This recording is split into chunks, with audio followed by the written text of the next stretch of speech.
Okay. So I want to acknowledge a couple of people that are here today with me. First, Chuck Rombro, Pamela Fields, who are among these people up here. The three of us and another woman, Rudy Kaddish. So there was four of us from the DC area. We called ourselves the DC Shift Show. Well, pretty Pamela. I did. Did you come up with that name? Yes, Pamela came out. I thought it was the best name of any of the teams. Um, yeah. Okay. So you're doing what in Israel? Isn't that dangerous? Aren't you a little too old for that? uh, these were the questions I got. I don't know if you guys did, but before I told people what we were doing. So I found that there's an Australian palliative nurse named, I don't know if anybody heard, Bronnie Ware. She wrote a book, The Top 5 Regrets of the Dying. Anybody familiar with that? Okay. Do you know what the number one regret was? Okay. You know what the number two regret was? Oh, you can't hear? Okay. This woman, Australian, named Bronnie Ware, wrote a book. Oh, what Stu said? He said dying was the number one regret. We don't want to die. Okay, but what really, seriously, what was the regret? Not biking. That's close. Anybody, any other guesses? That's very close. Not going to Israel was not in the time at work. That was like 32, I think. All right, this is what the number one regret that she heard as a palliative nurse. Quote, I wish I'd had the courage to live a life true to myself, not the life others expected of me. So that's sort of how I felt about this. You know, yes, there was some risk. You know, I'm pushing close to 80, but I'm still riding. This was a great cause that we rode for. We'll talk about, and it was a real adventure. So I have no regrets that I did it. Okay.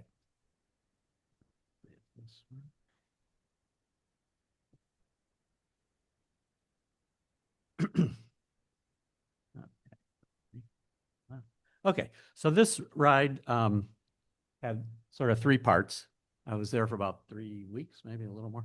I went and stayed with some good friends of mine who live in Ashdod. Their name Aznat. I've been friends with Dror for like 12 years and have stayed with them before. So that was part one. And part two was the actual bike ride from Jerusalem to Eilat. And then after the ride, I stayed for another week because their oldest daughter was getting married and I wanted to go to the wedding. So that was my 3 weeks.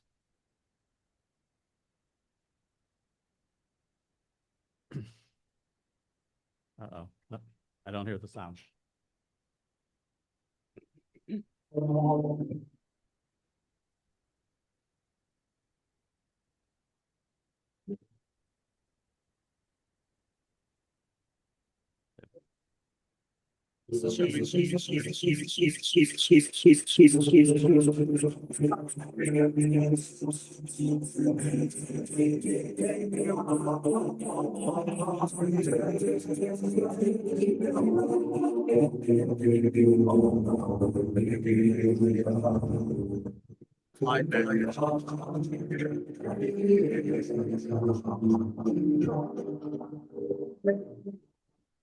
Okay, so I got there on a Friday morning, 5 in the morning.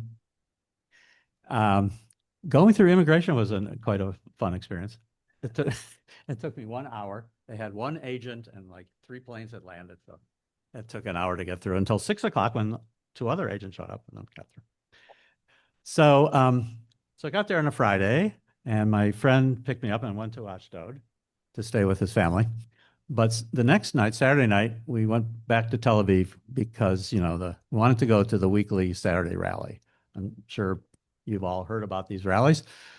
At this time, there were still several dead hostages whose bodies had not been returned. So that's what this rally was about. And there were thousands and thousands of people, thousands of signs and shirts and speeches, and mostly from families of the missing hostages. It was a very moving, emotional experience. I cried through half of it. I mean, I wasn't intending to, but I sort of cry easily anyway. But yeah, so that was quite an experience. And amazingly, at the end of it, as we're leaving, Dror ran into a cousin. It's a small country.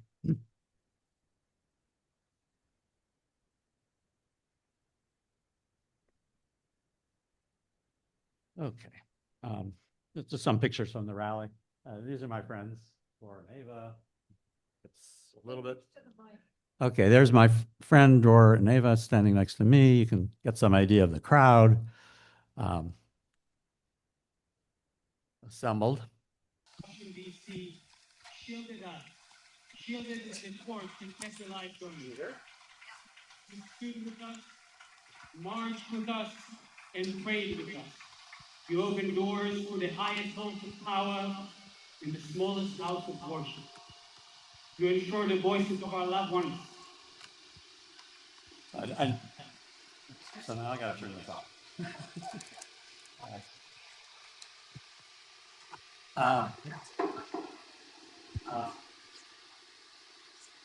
Yes, to make sure everybody. So, you need to hold the mic as you're talking, though. God. Okay. This is quite an effort. He was one of the family, I think it was his brother who was still missing. There were fathers who spoke. Anyway, very, very, very, very emotional evening for me. Okay.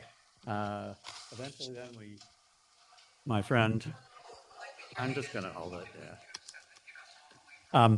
My friend took me from Ashdod back to Jerusalem, and a couple of days later, we started the ride.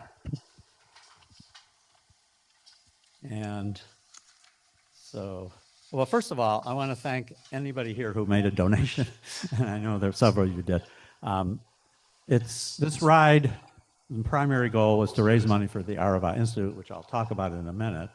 But because of our budget cuts, the AID budget cuts, they lost, I think, 25% of their total budget, something like that. So it was even more important this year to try to raise money for these guys. So, okay. Okay. So I don't know if I finished answering your question, but I brought my bike. I bought a soft-sided bag that supposedly all I had to do is take the wheels off. I had to do a little more, as it turned out. But yeah, and I didn't going there. I didn't get charged by Eilat, believe it or not. But coming back, I did. Yeah, it's not important. We rode about 300 kilometers, but there were 3 different groups. Shomrim, Sophim, what was the other one? Chalutzim. Were they the crazy ones? The Chalutzim were the crazy guys who rode like 90 miles, 5,000 feet of climbing every day. And then what's that? Most of them were younger. That's true. The Sophim, I think, had the majority, had the biggest group. I don't know what they rode, like 50 to 60 miles and 4,000 feet. I don't know. And then there were the Shomrim, and Pamela and I and Chuck sometimes were in that group, and we rode about 35 miles a day and about 2,000 feet of climbing or something like that. So anyway, okay. Uh, there was, a pretty good diversity. Most of us were Americans. It's one thing that I noticed in 2018, there were more international riders from Australia, UK, etc. I didn't meet up with too many of those this time. They're mostly Americans. I think there was one Israeli rider. Um, and but we came from all over the country in different ages and backgrounds. But um, I think we were all united by the idea that we're raising money for such a worthy organization. I know I've talked about it. I'll get to it in a minute. What you're about to see now is like a 4-minute video summarizing the Israel ride from its very start. I think it started in 2003. These two guys had this idea. They knew about the Arava Institute. They knew the CEO. Let's raise some money. Let's do a bike ride. They were bikers. So, all right, now I got to turn.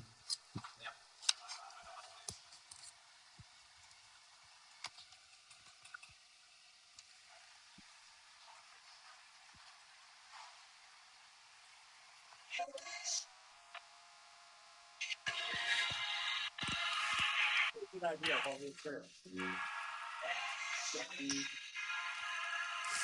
think you need to turn the sound up on your, yeah.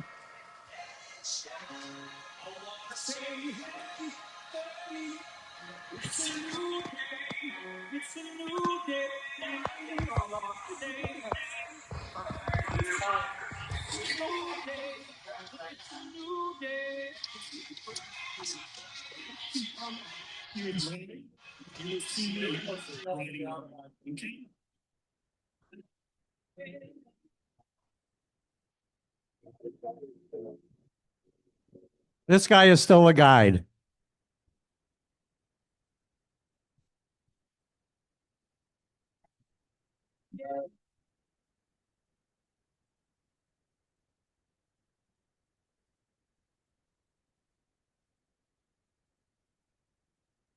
The three original founders.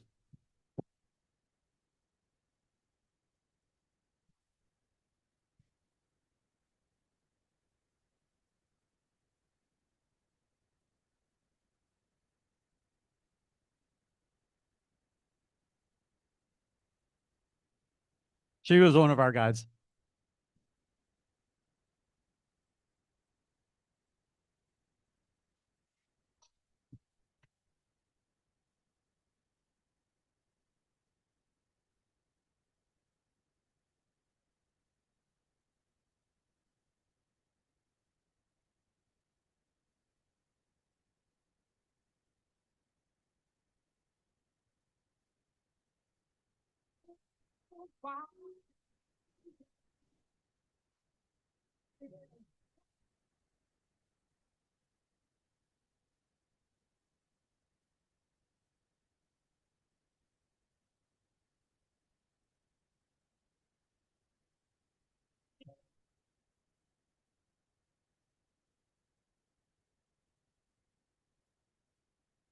We rode on that.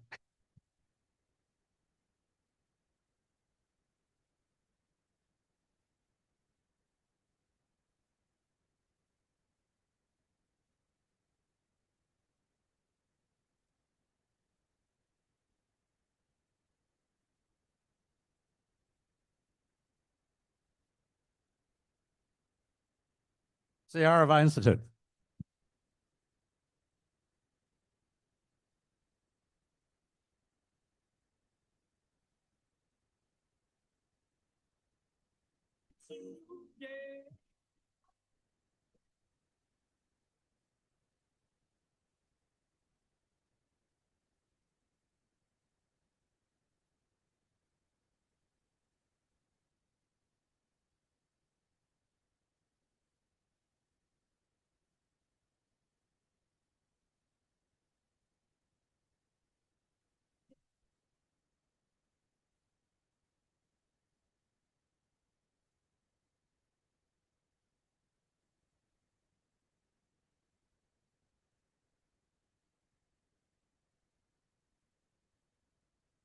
I was on the 2018 ride.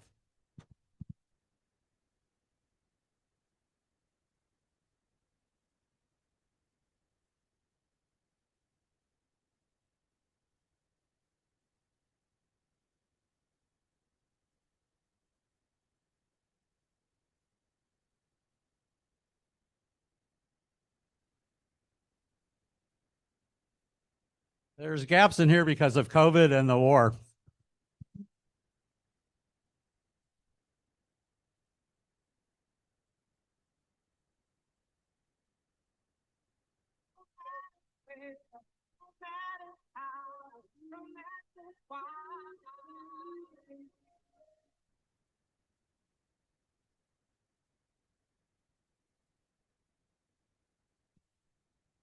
Well, gives you an idea what the ride was like. Okay, now I got to turn this off, right?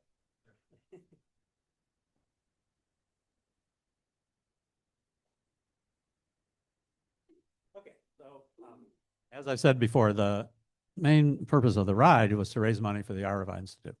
So has anybody heard of the Arava Institute? One, two, yeah, not counting Chuck and Pam. It's a fabulous organization. It brings together young, yeah, mostly college, I think some maybe senior high school students from the region and other places. So Israel, Morocco, Palestine, Jordan, some Americans, probably some other people, to study, live and study together and work on the environment of the region together. And they've come up with a lot of really cool technology to work on water and other kinds of environmental issues in the area. But most important is that these young people learn that the other are just normal human beings like themselves. And that's really, I mean, trust or the lack of trust is a real problem right now, especially after October 7th. So these guys are doing great work to try to work on that from the bottom up. Let's see. Oh, what else did I want to say here? Well, this guy shown here, his name is Tariq Abu Hamed. He is now the CEO of the Arava, and he's a Palestinian Arab from East Jerusalem. So that's I thought pretty cool. And he's a wonderful guy. This is some pictures from the Arava. Not many, but you can see a little bit of the place. So let's go on. Okay, so speaking of fundraising, $1 million was the goal for our ride. I wanted to check the other day, but as I told a couple of people, all that data is gone from the website. So I don't know how much was actually raised. When I looked several weeks ago, it was in the 800,000s. So hopefully they reached their goal of $1 million. We had 104 riders this past year. In 2018, they had 180. So actually, this was a little better because it was more manageable. But anyway, I think the numbers were down because of all the reasons people were asking me, why are you going? Anyway, also I wanted to say all the support people that you saw in that video, they're all alums of the Arava Institute. So these guys take a week off of their life to be crew, to be mechanics, to take care of the food and the luggage. It's a lot of stuff. So it's very, very, very well supported. Yeah. So, and another cool thing is since 2003, they've had 10,000 riders, and they've raised 10 million bucks. And there's 1,600 alums of the Arava Institute who hopefully are ambassadors spreading, peace and friendship and just getting along with each other. So, okay. Okay, the other cool thing we learned about is what did the Arava Institute do in relation to Gaza? So I think you were probably at the same service where they talked about. Okay, so they actually started something called Project Jumpstart Hope for Gaza. So they decided to be the first, actually, Israeli organization to work in Gaza to try to help all the displaced people. They worked with a partner there in Gaza, another environmental group. I can't think of their name right now. Do you remember their name? Damour, I think was the name, something like that.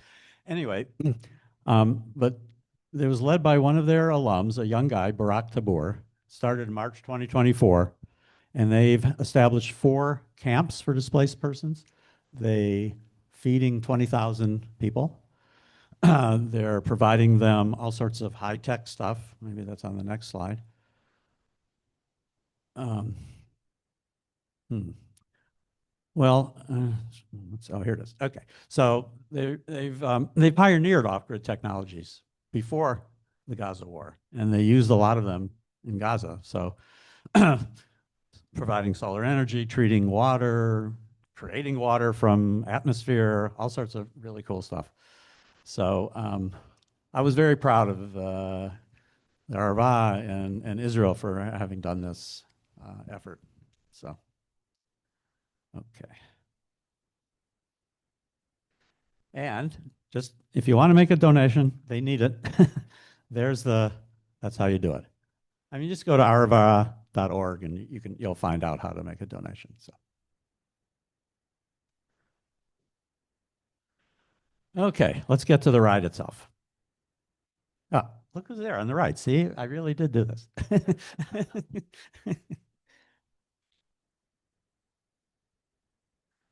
Okay, so one thing that's cool about visiting Israel this way on a bike is, as opposed to a car or a bus, you get up close and personal a lot of what you see in the natural surroundings. So these are just a few pictures. There's ibexes like crazy, and the vegetation and the olives and the cacti, and even just going through the desert, even though it's sort of say a little desolate, it's pretty cool. It's a pretty cool place. Okay.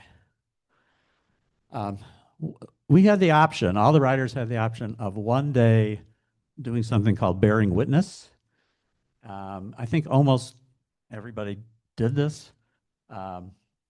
So we did some riding, but not as much that day. And we went to Kibbutz Be'eri. Maybe some of you have heard about this kibbutz.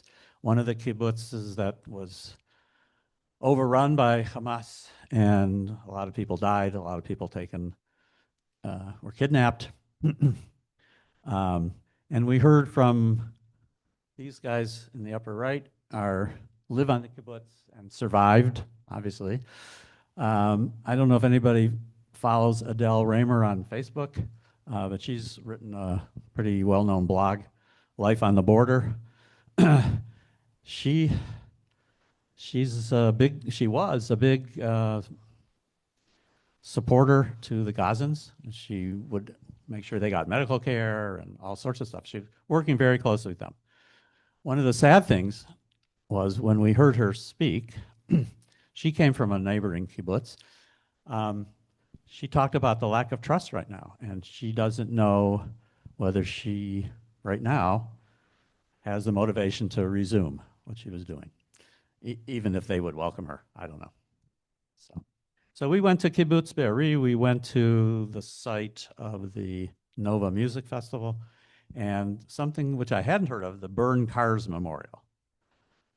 I think I have pictures of all that stuff. All right, well, we'll hear a little bit from this survivor.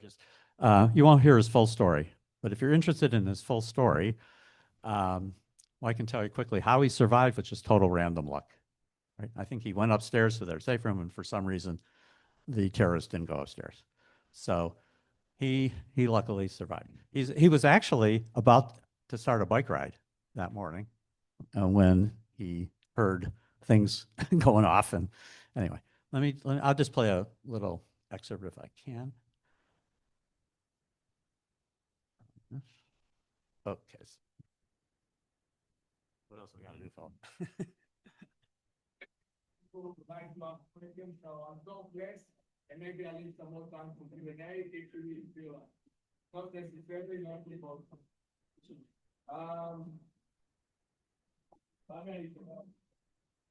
Great videographer. Okay. 6:30 in the morning, 7 o'clock. I'm on my bike, ready to go. Road bike trip we can do every Saturday. During the week it's a mountain bike. On Saturdays, holy road bike. And at 6:30 I'm on my saddle already preparing to leave the kibbutz. And suddenly about 30 seconds after, as the president said, all hell broke loose. Your president, it's fine, it's fine.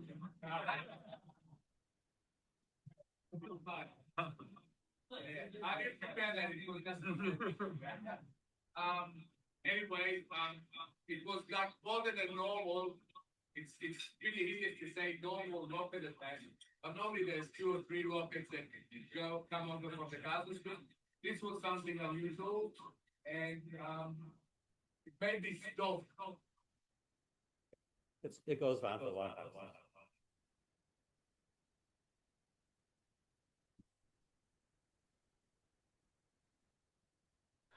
Okay.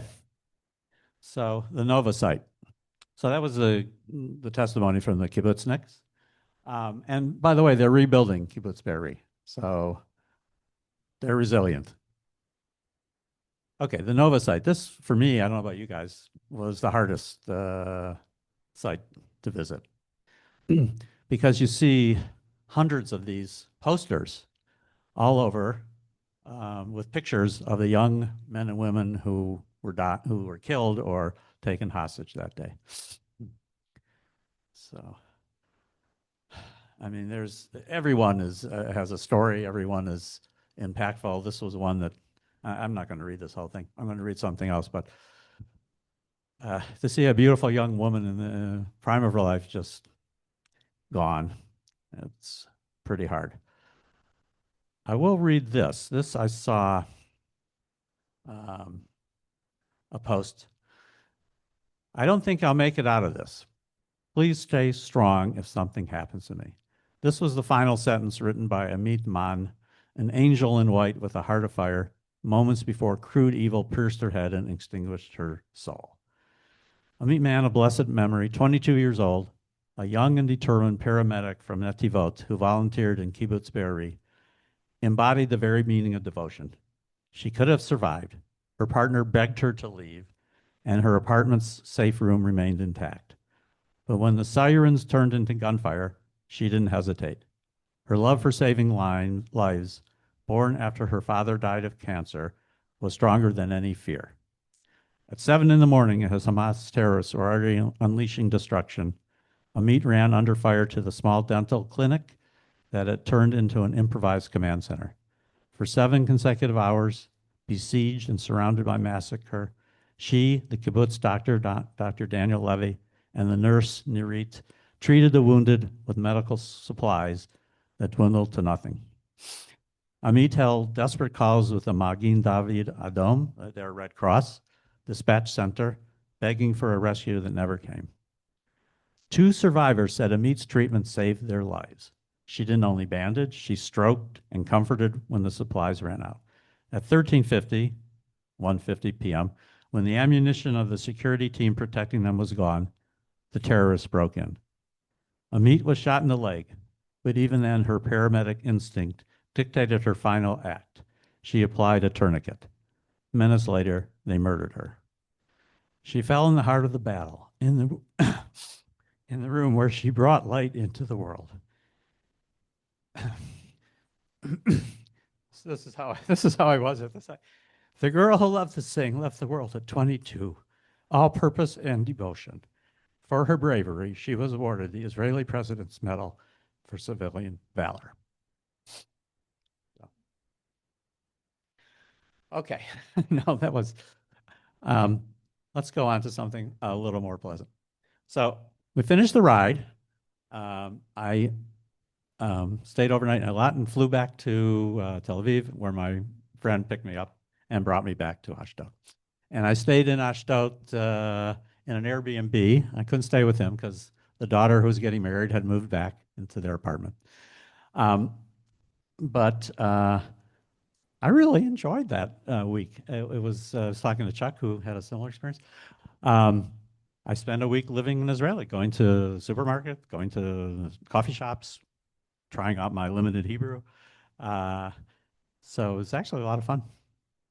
Um, so maybe I'll anticipate a question. People ask me, what was the mood there? I don't know if you got that question coming back. Um, I don't know that I can really give a great answer because, you know, I didn't talk to thousands of people. I just talked to my friends and some other people. Um, but what I did hear is people told me they felt they could breathe for the first time in 2 years. Since all the living hostages had been returned, most of the dead hostages. And, so, you know, there is this shaky ceasefire in place. So it's better. Still, there's a lot of PTSD and trauma in the society.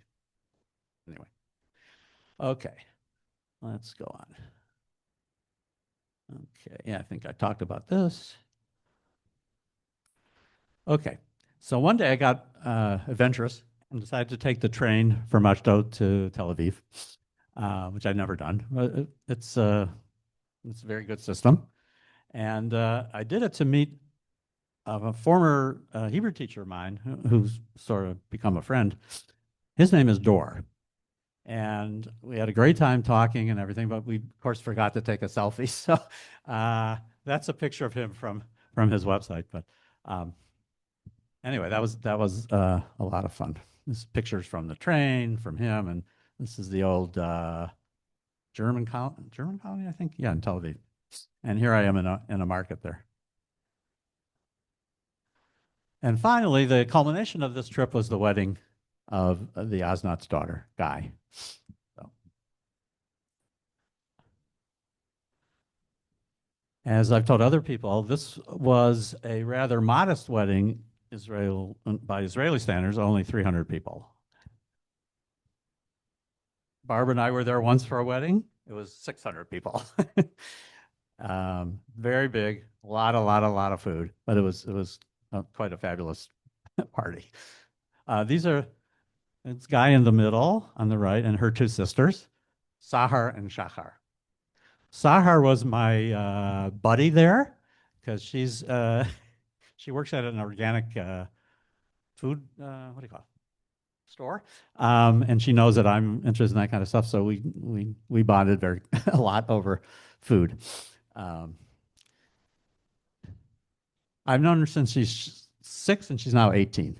And she's now in the IDF. She just got recruited into the IDF. Okay. That's Dror and Ava, my friends. That's Guy, and that's Shalev, the groom. Okay. So I'm just about done. I'm ready for questions. But this is just a great trip, I thought. Not just cycling, which I love, but connecting with my friends, spending time living in Ashdod, and just I sort of marvel at the vibrancy of life in Israel.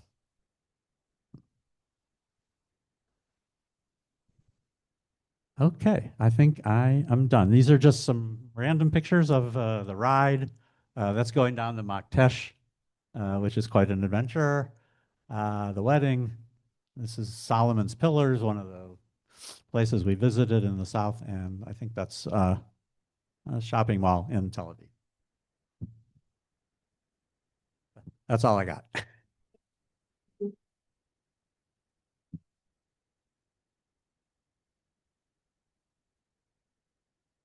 I don't know if I missed it. Did you explain what the Institute is? Did you explain what the Institute is? Yeah. And the mission I and your devotion to it? Okay. I sort of tried to do that, but I'll try again. I'm not sure. It's about 25 years old, I think. Its mission is to bring young students, mostly college students, from around the region, primarily. So Israel, Palestine, Jordan, Morocco, and you know, Americans, et cetera, to live together, eat together, study together, work on environmental problems together for a year. That's the mission. And to develop technologies for that can help sustain the environment in the region. And as I said before, most importantly, so they can learn that they're all human beings with just like we are. Larry. Wait, Just a hold on, minute, please. hold on.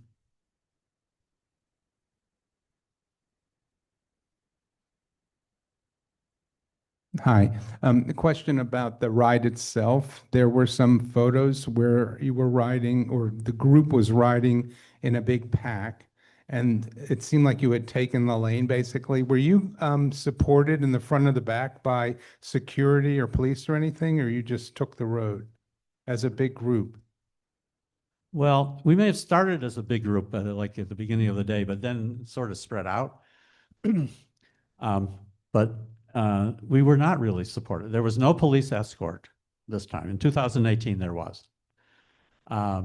We did have, each group had an ambulance and maybe a van, I think, some kind of bus, a bus and an ambulance at least behind us. So when I went down that Maktesh, which is this big, think of like the Grand Canyon kind of thing, and you're going down and you're going, serpentine, what do you call that? Switchbacks. The bus was right behind me. And I thought, oh, this is great. I'm just going to ride right in front of the bus. So he'll block because there were cars coming. So that's what I did. I don't know about you guys. I don't think the cars were much of a problem, though. Did you think, guys? Or maybe a little? Well, one thing, I remember one thing. I kept hearing all this horn, the horn, blaring of horn. I thought, what is wrong with these people? Well, it turns out we learned later they were just like encouraging us. This was horns that said, "Good going, keep it up," So did that answer your question? I think there's a question from This Zoom. question from Ken Ackerman. Oh, yes. We know I Ken. thought- Another bike rider. Okay. Has the Negev changed very much over the years? Did you see much development, roads, settlements, farms, or has it been left mostly barren? That's a good question. I'm not sure I'm qualified to answer. My recollection of the ride was it was pretty much the same as I remembered it from 2018, from 2000, from 1977. Pretty barren. I mean, there are a few settlements.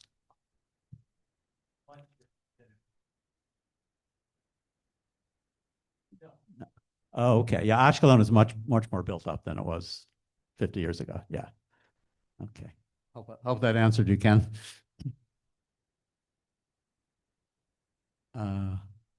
Francie?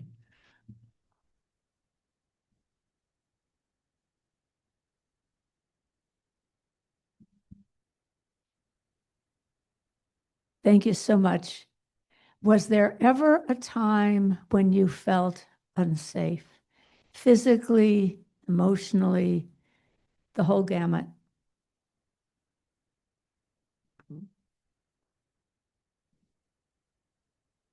No. I can honestly say no. I wasn't a moment that I felt less safe than I do here, for example.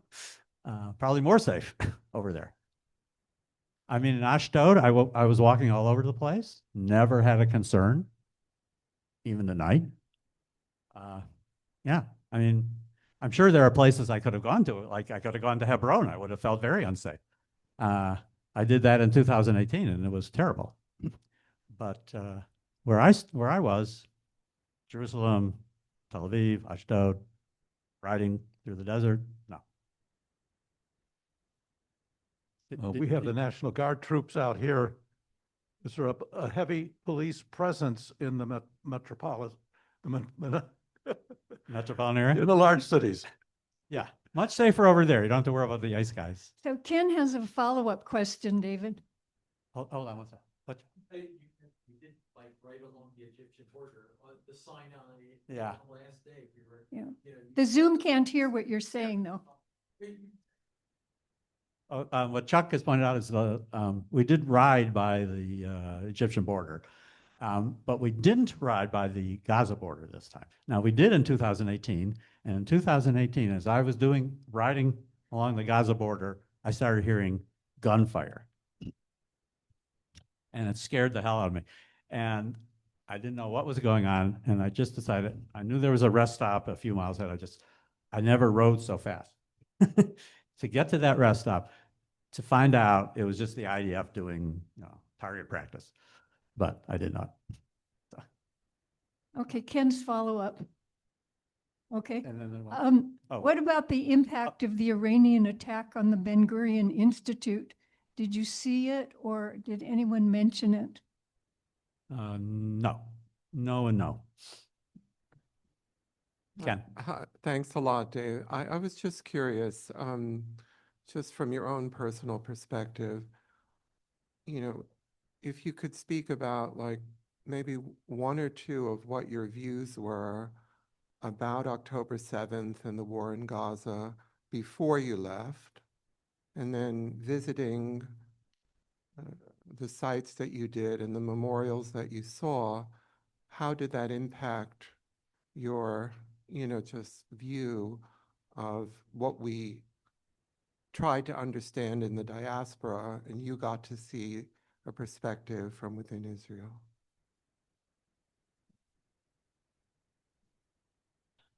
I don't know that my views changed all that much. Obviously the October 7th attack was awful. There's no words really. But yet our response, the Israeli response, hasn't been so great either. Also an understatement. But I think visiting those sites sort of hit me personally.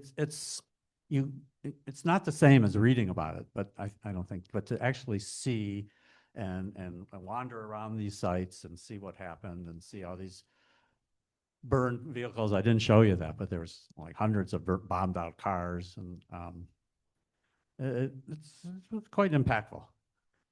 And also going to that rally and hearing these families desperately hoping somehow that their loved ones will be returned, that really hit me hard too.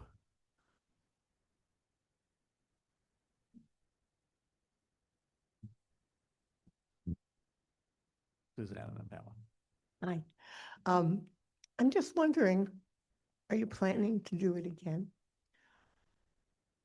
Well, I hope to go back to Israel again sometime, but this ride right now is the last ride that's going to happen, at least at the moment, because the two guys, Howie and David, they're getting older. They've been organizing this since 2002 or 3, I can't remember, and they're tired. So they're stepping down, and what we don't know is what's going to come in the future. But if they offered to ride again, I'd think about it. Pamela. You did the ride in 2018, and you chose to go back and do it again. Was there anything about the ride this year that really surprised you? These are really good questions. Chuck was my roommate, so he said, much nicer roommate. I roomed with David Adler last night. He's not here, so he can't defend himself. What surprised me in comparison? It was a smaller group. We had no police escort, but those are sort of minor things. I felt actually the guides this time I think were better, or I connected with more, like Alma, for example, than in the previous time.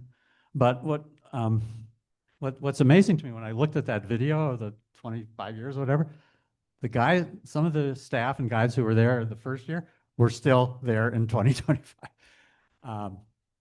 What else surprised me? Yeah, I can't think of anything else. Sorry. That's a good question, though. I got to think about it. How many people you know in the United States went over with you, so to speak? 3. Two of which are here. Chuck, Pamela, and one other woman, Rudy, who's not here. I mean, I ran into people that I had met in 2018, but Right. they are not from DC. Yeah. Any more questions for David? Phyllis. Who are you pointing to? Phyllis. I thought I said Phyllis. Or I just wanted to turn that last question back to you two. Were you surprised by anything on this ride? And have you done it before? hold on. Got a mic. No, correct? I hadn't done it. Oh, I hadn't done it before. Well, you can still answer what surprised you. Put you on the spot. This was my first time doing the ride, so I had nothing to compare it to. My surprise of the trip was how impactful the Arava Institute is, and how I was very conflicted about going to Israel for this ride because of what's going on. I felt really good being there because I was supporting an organization that was the answer to all of the things that are going on. They're taking people and teaching them to get along together. They're putting their work and money into sustainable environmental solutions. They are, if you multiply it by 1 million, they are the solution. And so I felt much better about being there because of our mission.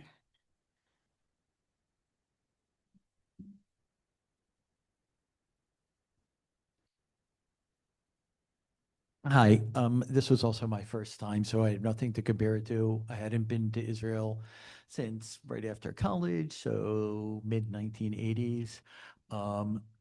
Among the things that surprised me were how hilly the desert is. I'm not sure. Truly, I'm not sure why. I've seen pictures, but it was fine. We were, all able to go up there. And then in terms of Israel in general, I mean, I referred to that a little bit with Ashkelon, but also I spent a week in Tel Aviv afterwards. The vibrancy of sort of the city there, the tremendous number of young kids. Israel's one of the few OECD countries that actually has an above replacement rate, fertility rate. And you saw that it just sort of, once you see it, you can't not see all the baby strollers and all the kids running around and all that sort of stuff. The construction in general, there are cranes everywhere in Tel Aviv, in Ashkelon, and whatever. There's buildings, which to me was sort of an optimistic sign for the somewhat optimistic sign for the future. And then, as Pamela said, I was sort of blown away by the Arava Institute. We didn't talk. David didn't talk in specifics, but it's worth spending a minute or two on their website.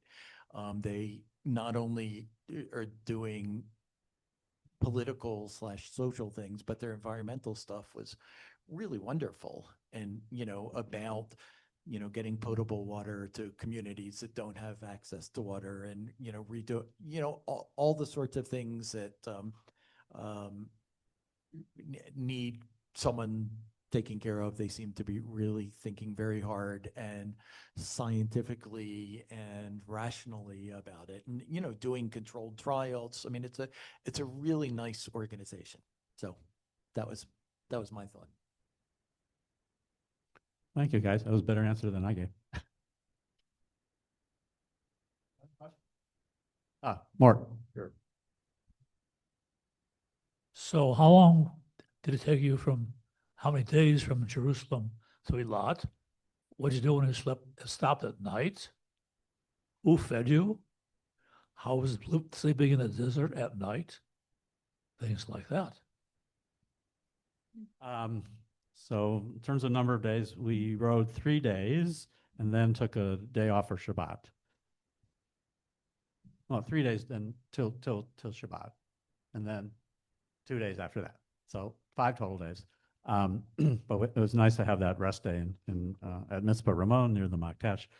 Had services there. That's where we learned about what they were doing in Gaza. Let's see, what were your other questions? Oh, where did we stay? We stayed at either hotels or on kibbutzim. And hotels, of course, have their own dining room. It was all, it was part of the costs, part of the fee that we pay. And kibbutzim, we ate in their dining room. See, what else did you ask?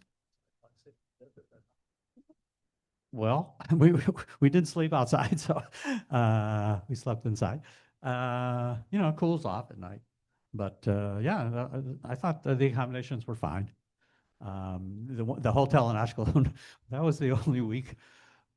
We had a beautiful hotel in 2019, which I guess they couldn't use this time. But it was fine, and the food was plentiful, and the rest stops and lunch breaks that the staff provided were wonderful too.